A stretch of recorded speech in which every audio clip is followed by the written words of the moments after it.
Hello friends, we're back in Bologna with you, once again at the main event of the ceramics industry, the Cersaie exhibition. And in this video, we'll take a look at the new products and updates being showcased here by manufacturers of porcelain stoneware and ceramic tiles. And of course, we'll get acquainted with the latest trends.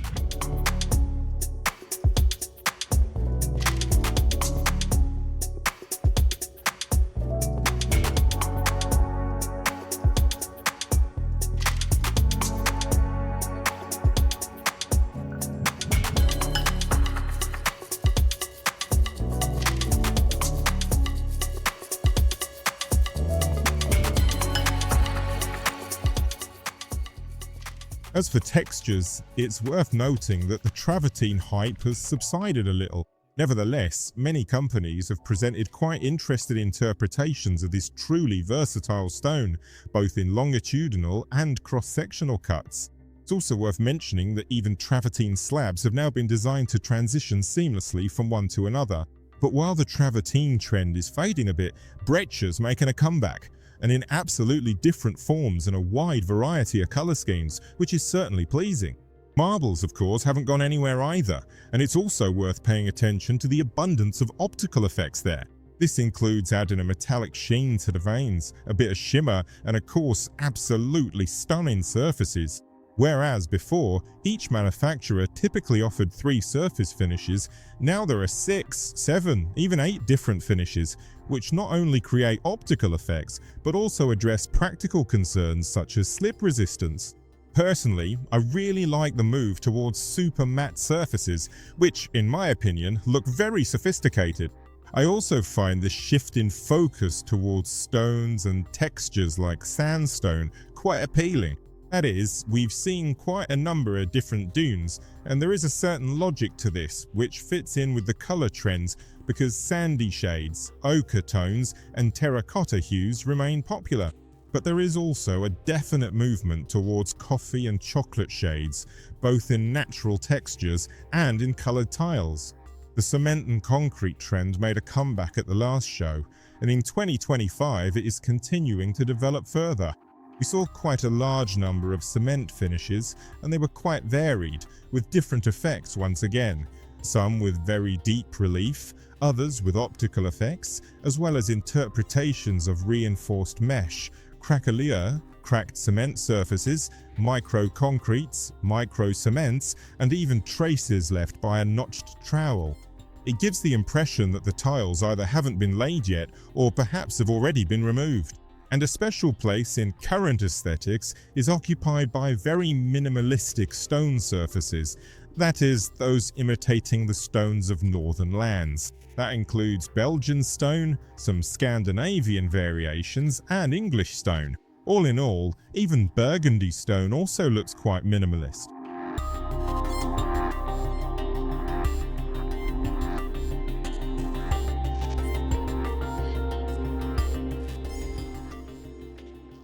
The Spanish company Living Ceramics remains true to its understated elegance and presents 2 absolutely minimalist collections, which nevertheless stand out for their high level of sophistication. The first collection is called Frame. Frame is a tribute to the northern aesthetic of stone, or more precisely, Living Ceramics' own interpretation of Belgian stone. It is available in 3 colors. The first is the classic color, which is exactly the one characteristic of natural Belgian stone, and there are 2 lighter shades, which have the same texture but allow you to create equally elegant spaces. These are ice and light. As with other Living Ceramics collections, Frame is offered in various finishes. These include a natural finish, a matte-honed finish, a slightly textured surface, and also a bush-hammered anti-slip surface. It is also worth noting that especially for the Frame collection, Living has developed a new 3-dimensional decor called Breeze. These are very fine, barely noticeable stripes applied over the texture we know as 3D fit. 3D fit is the perfect match between the stone's texture and the tactile feel we experience to the touch. And this effect is further enhanced by the new Breeze finish. Living Ceramics materials are designed not only for wall or floor cladding, they can also be extended into outdoor areas. A thickness of 2 centimeters is suitable for this, but it can also be used to create rather striking pieces of furniture. In this case, we have a very graphic composition for a bathroom, and this could be either a fairly substantial bowl or a super minimalist disc, essentially with no edges at all. Living Ceramics offers a standard range of bathroom furniture and shower trays, but you can also create something entirely your own, completely bespoke. In this case, an example of such a bespoke solution is a truly monumental shower tray measuring 270 by 120, made from Living Ceramics' new frame collection material, with a special drain in the form of a huge disc in the center. And if you need a kitchen worktop, Living Ceramics has a solution for that as well. This is the Lightertech series. That is, it's a fairly thick material in a very large format, 1.60 m by 320, which can be used to make kitchen worktops, as well as windowsills and steps. Basically, anything you might need. The distinctive feature of the Lightertech technology is that the material has a homogeneous structure, so when you look at the cut, you see exactly the same pattern as on the surface. And of course, this cut won't spoil the overall impression of your interior. Within the large format Dactyle wall tile collection, 2 new reliefs are also offered, Glim and Glint.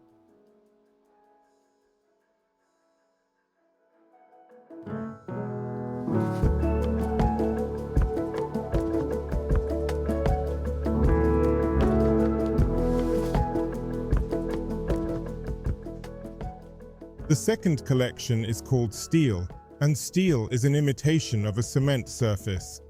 In fact, as they say at Living Ceramics, the inspiration came from their showroom, which is located in Barcelona. There, they used real micro-cement, and then decided to transfer both its look and texture onto tiles. In my opinion, it still turned out very elegant. In general, when it comes to cement surfaces, they are currently in the spotlight. And here, Living Ceramics offers 3 colors: the rather traditional sand, the light ice, also the light gray, and a very interesting, deep and complex cloud. The effect of this color is especially enhanced by a new relief finish called Blur. It has a directional pattern, but at the same time reveals the pores characteristic of a material like cement. As for the surfaces, the choice here is the same as in the frame collection, that is, a natural, honed surface, slightly textured and anti-slip. And of course, all these surfaces, both in the frame collection, the steel collection, and all other Living Ceramics collections, are available in a wide range of formats, from 30 by 60 to 120 by 270. As for the ductile material, the steel collection also offers 2 new reliefs, called Fade and Fall, and they also feature the currently very popular directional pattern. Another important new addition, which hasn't even received its own name yet, is a mosaic offered for both the frame and steel collections. This mosaic has a very unusual laying pattern. It's also worth noting that each element has uneven edges and is unique in itself, which makes this decorative panel even more distinctive. The concept of quiet luxury is very popular right now. Many people talk about it, but not everyone understands what it actually is. I think Living Ceramics offers exactly this kind of aesthetic, restrained and elegant, understated, not flashy, yet quite sophisticated.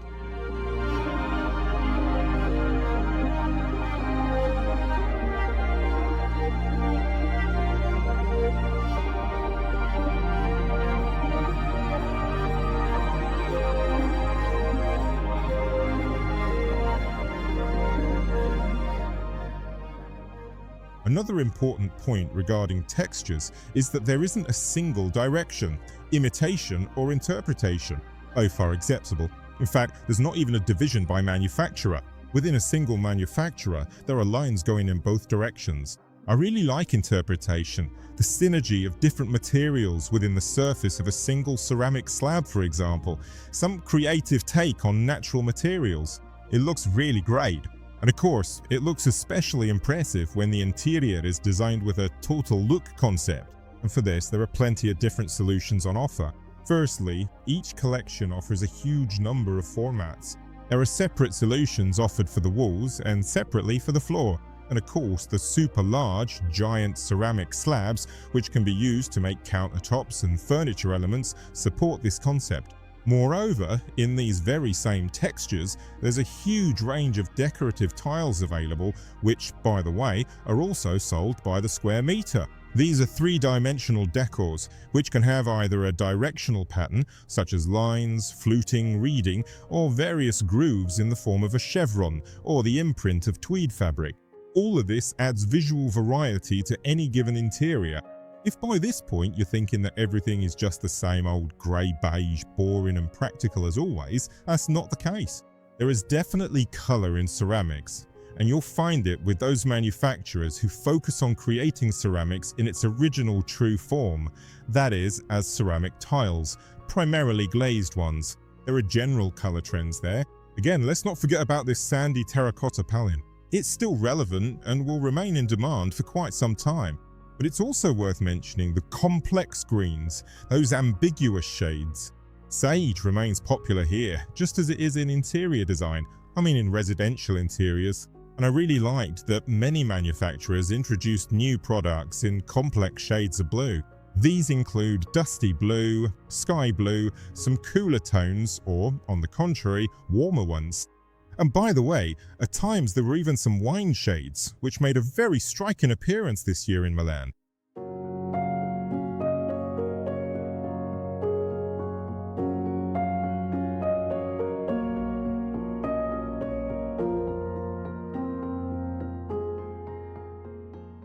The monochrome tile collection from Cerámica Rabalbes, called Chromo, is a real find for architects.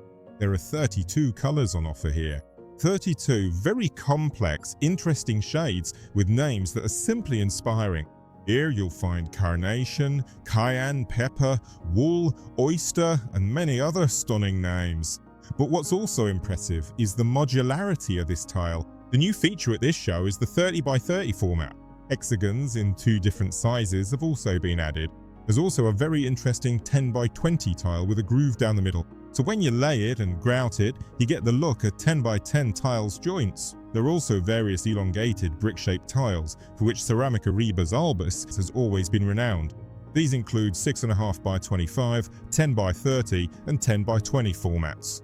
In short, you can combine them in absolutely any way you like to solve your architectural and spatial challenges. There are also 2 new products at this show that imitate traditional tiles. And as for the traditional ceramic aesthetic, it remains very much in demand. Elena and Adriatica are offered in a 15 by 15 format, which is quite unusual for tiles of this style, and this is very well suited, for example, for cladding swimming pools and poolside areas. So, on the one hand, the tiles are small enough to be convenient to lay, but on the other hand, not so small as to significantly affect the cost of installation. Elena has smoother pans, while Adriatica is more graphic.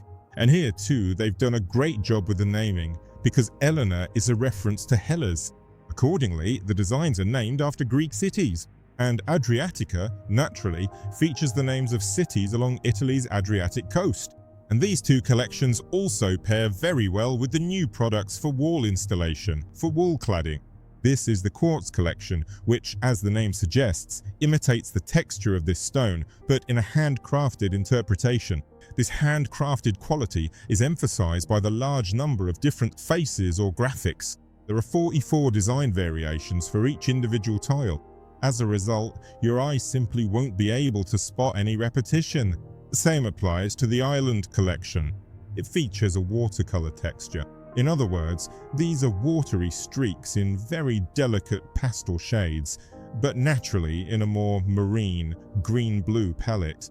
Both quartz and island are, in fact, tiles measuring 10 by 20 with a groove in the middle, which, when laid, create a 10 by 10 pattern. And there's another collection worth paying attention to, called Bliss.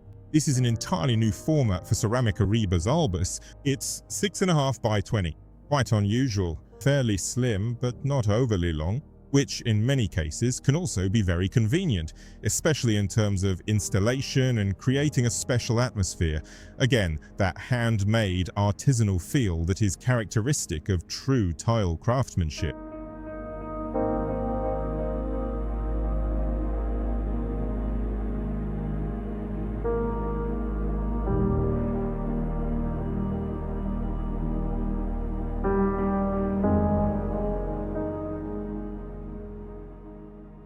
The artistic practices that made quite a splash at last year's Cersaie are also gradually fading into the background, and manufacturers are now paying more attention to the grout line pattern and the format. This concerns first and foremost small format tiles. There's a lot of Kit Kat, that is, collections that are something of an allusion to chocolate bars. Craft practices are still in demand, and this recreated handcrafted quality in ceramics is also in the spotlight. And by the way, these tiles pair beautifully even with large formats, and even small delicate patterns also look quite charming and appealing. And for me personally, murals really stood out quite prominently and caught my attention. These murals, which are made from small format tiles, truly add a unique and artistic touch to the space. So these are practically handmade panels. It's also good taste, in my opinion, to combine such bright decorative elements with fairly neutral background tiles. And what did you find relevant in your opinion? Please write in the comments. And of course, if you enjoyed this video, give it a like and share it with your friends. Perhaps they'll find this information useful too. Thank you for watching, and see you in the next reviews.